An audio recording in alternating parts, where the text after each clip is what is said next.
Le coup de marteau. Le coup de marteau de Jean-Louis Tremblay. Bonjour Jean-Louis Tremblay. Jean-Louis, Bonjour. ancien grand reporter au Figaro Magazine, chroniqueur chez Toxin. Jean-Louis, vous souhaitez revenir sur l'arrivée au pouvoir du Rassemblement national, enfin la probable arrivée, en tout cas, Dieu sait que tout le monde en parle, et notamment les médias. Et vous nous dites, voilà, il y a tous ceux qui annoncent cette fonte de la fonction publique, des démissions, et vous comptiez faire un rappel historique utile. D'accord. Oui, ça ne vous a pas échappé, Clémence. Il y a actuellement, je crois, 15 ou 16 pétitions qui circulent, émanant de ce qu'on appelle la société civile, entre guillemets. Alors, c'est quoi, c'est qui? Je vais en prendre quelques-unes. Ces pétitions disent, en gros, je résume, en cas de victoire du Rassemblement national, nous cesserons de travailler, nous Alors, Jean-Louis Tremblay, on démissionnerons, a etc. pardon, Alors, la prenons connexion. celle Jean-Louis Tremblay, la qui connexion n'est vient pas, n'est de pas bonne. l'éducation nationale. On va vous appeler. Ces gens-là nous disent, ces pétitionnaires, et... Oui, on va vous appeler parce que D'accord. la connexion n'est vraiment pas bonne. On va voir, c'est du direct, hein, chers amis. Nous vivons ça tous en direct. Un grand suspense pour savoir si Jean-Louis Tremblay va décrocher son téléphone. Euh, Oui, Est-ce que vous nous entendez?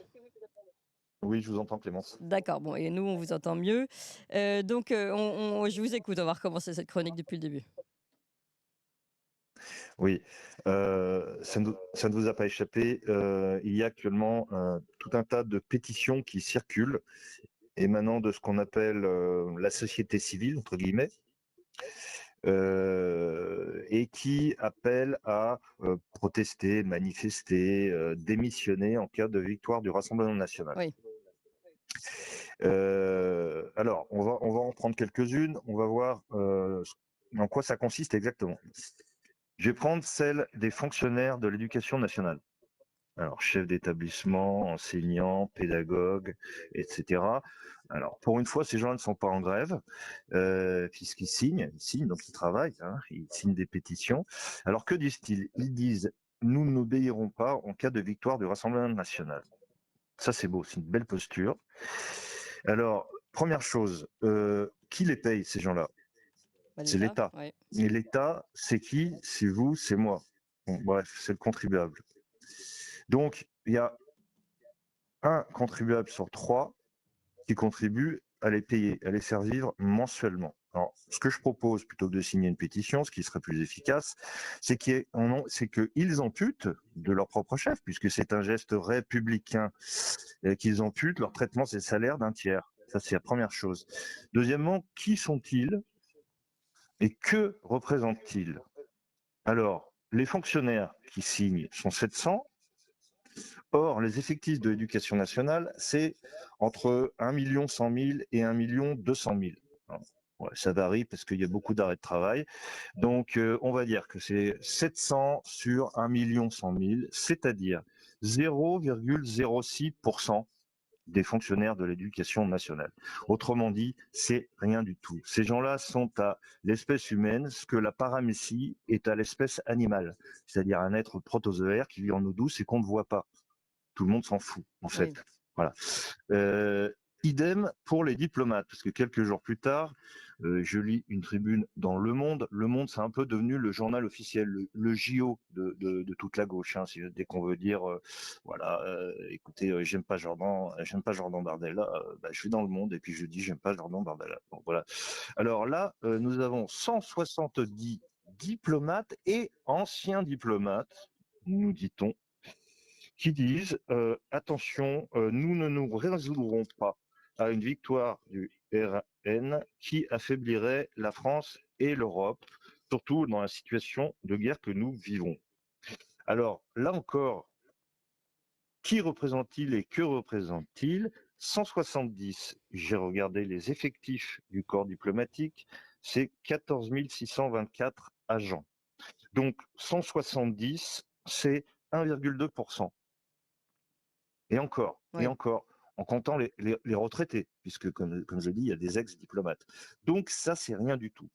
Et enfin, et ça c'est plus important, l'histoire démontre que de toute façon, en cas de changement de pouvoir, les fonctionnaires, et c'est leur rôle étant d'assurer la continuité de l'État, eh bien, les fonctionnaires continuent de travailler, et quel que soit le pouvoir. Exemple historique, Vichy. Vous m'entendez toujours? Oui, oui, tout à fait. Vichy, sous Vichy. En 1939, il y a 900 000 fonctionnaires. Eh bien, non seulement ces fonctionnaires ne vont pas démissionner, mais leur nombre va augmenter de plus 25% entre 1939 et 1944, c'est-à-dire sous 4 ans d'occupation. Mmh. Voilà, plus 25%. Bon. Et malgré le statut des Juifs, malgré l'article 3 de la Convention d'armistice de 40 qui stipule que les 10 fonctionnaires, ceux de la zone occupée, en tout cas au nord, devront collaborer avec les autorités militaires allemandes. Bon, cas de conscience, pas du tout. Or, ces gens-là n'étaient pas nécessairement nazis ou pétainistes. Oui. Donc voilà, c'est tout. Mais ils ont continué à travailler. Voilà. Donc ça, c'est une règle. Et enfin, ceux qui m'amusent encore le plus, mais c'est normal, c'est leur rôle, ce sont des saltimbanques, ce sont des bouffons subventionnés, mais des bouffons. Ce sont les gens dits de la culture. Alors ceux-là, ce sont les meilleurs. Hein. Ils ont eux aussi signé 800, nous dit-on, hein, sous la houlette, sous la férule de Ariane Mouchkine, qui se pose cette grave question hein, qui turlupine tous les Français, c'est sûr, chaque matin, c'est va-t-on continuer à faire du théâtre en cas de victoire du Rassemblement national? Alors ça, c'est merveilleux. Tout ça est signé par ces phares de la culture que sont Roman Bourringer ou Cédric Clapiche. Donc voilà, des gens que personne ne va jamais voir ni au cinéma ni au Ouais, théâtre. là, vous exagérez. Et qui suppose, à peu près, à peu près. Et ça me rappelle d'ailleurs un certain Jean-Paul Sartre, qui était épurateur en chef en 1945. Hein, voilà, c'est lui qui disait, qui distribuait les bons et les mauvais points. Il disait celui-là, bah, faut le fusiller, celui-là, faut l'emprisonner, etc. Parce qu'ils ont collaboré.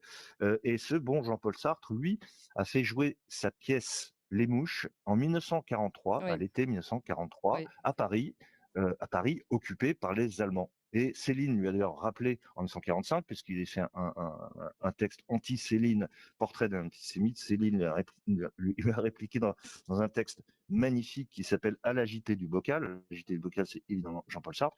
Et il lui rappelait qu'il avait fait jouer ses relations parisiennes, et notamment dans les milieux allemands, pour faire jouer sa pièce de théâtre. Oui, tout à fait. Donc, vous Et voyez, Simone de Beauvoir avait même, voilà. je crois, une émission sur les ondes enfin, acceptées par Vichy. J'en ai pas souvenance. Je peux pas vous le confirmer. Sartre, je sais. Mm. Toujours est-il que, vous voyez, tous ces gens-là nous font la scène du 1. Voilà, c'est Shérif, fais-moi peur. Mais tout ça, c'est de la poudre aux yeux. Mm. En vérité, victoire ou pas de Jordan Bardella ou de Marine Le Pen, ces gens-là vont continuer. Ils vont continuer à prendre le pognon là où il est et ils vont se coucher. Voilà, c'est tout ce que je voulais dire parce que quand même, il faut le rappeler. Ouais. Vous vouliez, pour ça, revenir un peu dans l'histoire et rappeler ceux qui font les vierges effarouchées et finalement qui ne bougent pas au moment où les choses arrivent, ce qui est d'ailleurs dommage. Exactement. Pourquoi pas d'aller jusqu'au bout de leurs convictions. Bah, Merci beaucoup. il y a toujours il y a toujours des exceptions. Il y en a une, en tout cas, qu'on vient de la citer ici. C'est l'exception qui confirme la règle. C'est, à ma connaissance, le seul fonctionnaire qui a démissionné pour mésentente politique, ou plus exactement parce qu'il était en désaccord fondamental avec le nouveau pouvoir, c'est Philippe de Villiers en 1981, qui à l'époque était sous-préfet de Vendée. Et lui, il est parti. Oui, quand Voilà, est il est arrivé parti, puis il a fait Mitterrand alors. ce qu'on a connu. Quand est arrivé François Mitterrand, quand est arrivé la gauche, il a dit voilà, la gauche au pouvoir, moi j'en veux pas, c'est un pouvoir social-communiste. Voilà, il en a tiré la conclusion personnelle, il est parti et puis il a commencé l'aventure que nous connaissons aujourd'hui. D'abord Radio Alouette, parce que c'était l'époque des radios libres, puis le Puy du Fou, etc., etc. Mm. Enfin voilà, il y en a eu un. Bon, sur le nombre total de fonctionnaires, vous verrez que c'est quand même pas beaucoup. Oui, non, mais surtout, ce qui est intéressant, c'est vrai, vous faites bien de le rappeler, c'est de savoir qui est allé jusqu'au bout de ses idées, tant qu'à faire. Merci beaucoup, Jean-Louis Exactement. Tremblay, je rappelle, ancien grand reporter au Figaro Magazine et chroniqueur chez Toxin.